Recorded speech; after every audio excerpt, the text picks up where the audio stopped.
The dog was not just standing by that bench. He stepped in front of a plain cardboard box, as if people were about to miss it entirely.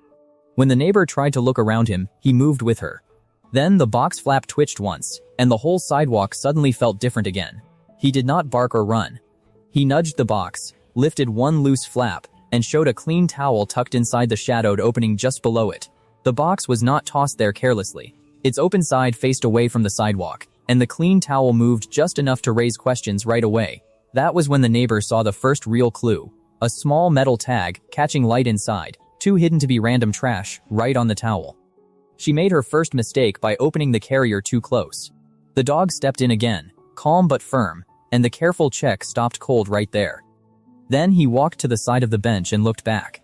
The right view was not in front of the box, where she had started. From that angle, the tag looked far too small for him. A tiny collar edge slipped under the towel, then disappeared again into shadow near the opening. At first, the territorial answer made sense. A stranger stepped closer, and the shepherd blocked the path like the box belonged only to him, not anyone else. When the passerby backed away, the dog relaxed. That answer worked for 1 second, until he pushed his nose back toward the box again one more time. The neighbor moved the carrier aside and returned with one empty hand. This time, the dog gave her a few careful inches closer to the box again. Then a light breeze shifted the box toward the sidewalk edge. The shepherd stopped it with one paw, before she could reach it safely at all. Only after she steadied the box instead of opening it did he move his paw away. That changed the whole meaning of his guard under the bench. She lifted the flap barely 2 inches. A small puppy muzzle rested against the towel, and her hand froze instead of reaching farther inside toward the puppy. The shepherd looked at the puppies, then slowly backed away from the opening. For the first time, he let her take over carefully, instead of guarding. The carrier was finally lined up beside the box, but the second puppy was tucked deeper in the back corner than she expected near the folded towel. So the same cardboard flap became a little ramp.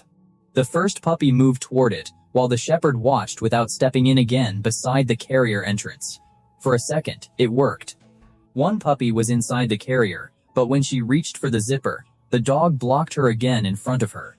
He was not stopping the rescue. He was stopping the ending. The old collar clue pointed back to the towel's deeper corner where it had vanished earlier. She found the second puppy there and guided it forward. When both puppies settled together, the shepherd checked the empty box once more beside the carrier opening. Still, she waited before closing the carrier. The dog looked from the empty box to the puppies, then finally sat beside them instead of the box.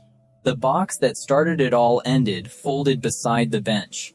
Would you have checked that cardboard box under the bench before moving the dog away